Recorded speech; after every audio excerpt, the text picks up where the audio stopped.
Hello there, welcome back to the Ogre, the old Git Reacts, Reviews and Off Times Reminiscences, and today I'm bringing you a new fresh kill, Meɣas, which bought yesterday. Heard once, I heard once, twice now, once before buying, once after. I've already done a video for this. Unfortunately, OBS, for the first time ever, in fairness, even though it's showing as recording, didn't actually record it. So I'm doing it again now, and probably second time around, all the wise and witty stuff I had to say in the first instance has probably drifted away now beyond recall. So this video might sound a bit bland and boring, which isn't the best thing to say at the beginning of a video when many of you are wondering whether to watch the whole thing. But I'll try and inject some something interesting as I go along, but as I say, I'm promising nothing. So let's listen to Meɣas and see what they've got.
So those of you that have been paying attention, I'm sure you're all sort of on the edge of your seats listening and picking up on every nuance from the music, and yes, from me, will have noticed the inclusion in this fairly raw black metal of folkish instruments. And that's been done before, of course, but I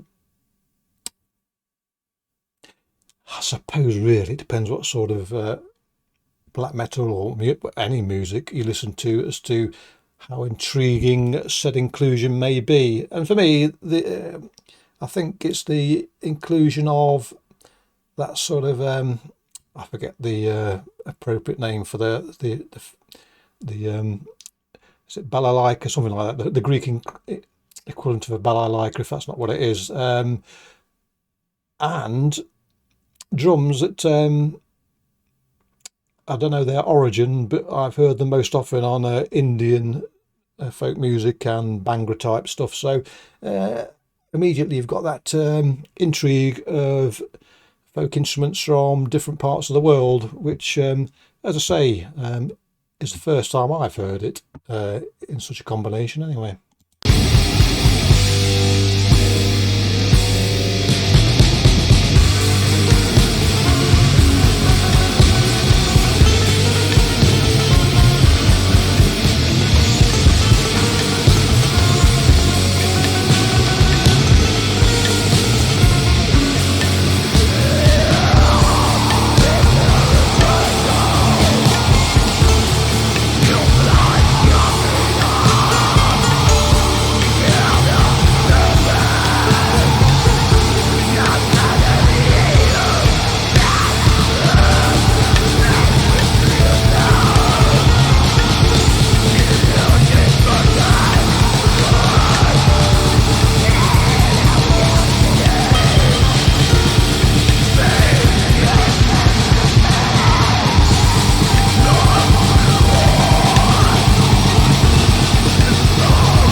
So I don't prepare for these videos because although they're not reaction videos very often, because I've heard them at least once before, I do like it to be a fresh perspective, and so I don't make any notes, and I don't rehearse, or I don't even give thought to what I'm going to say when I'm listening to them in the first instance. So the initial things I said on the video that didn't work, those thoughts have sort of blown away like dandelion seeds on a summer breeze. But I do remember thinking to myself that, what did I think to myself? Oh yes. So very often with any sort of genre, but particularly in black metal, maybe the inclusion of folkish instrumentation or elements is often balanced with the meat and bone metal music, or is a bit further into the background, where it's an accompaniment and an atmosphere builder. Nice to see then here that the black metal is really sort of at the back and is the foundation, and the folkish elements are well to the fore, and very often music uses contrast, and the contrast here between what is a really quite murky black metal and quite raw, really. The contrast with certainly the bright looty, again I don't know the correct the correct word for what this particular instrument is, but it is bright and tinkly, and it does, as I say, form a contrast with the murkier black metal.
So even here, where the black metal is sort of ramped itself up and sort of chucked a few more chunks in, and it's sort of barreling along and certainly making itself known, the folk elements still manage to keep to the fore and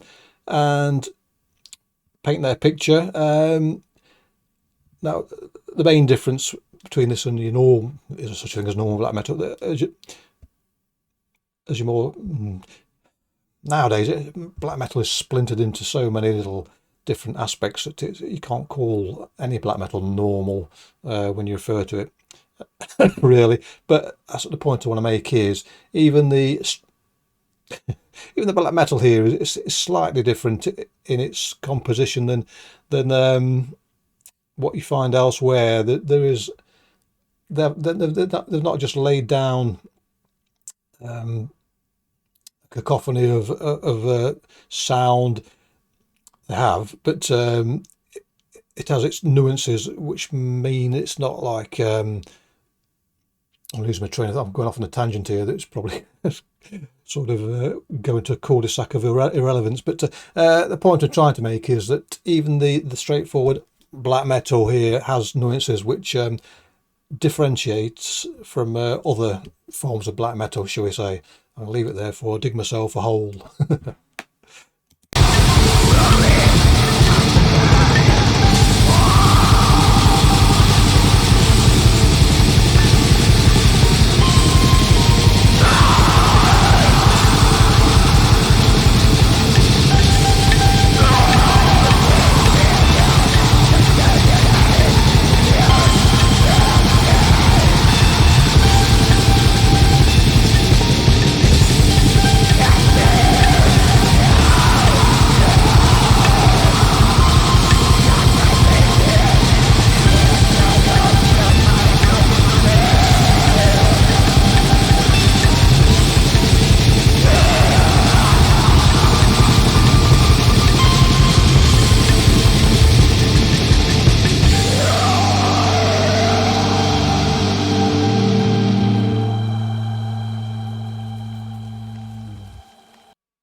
So there you go.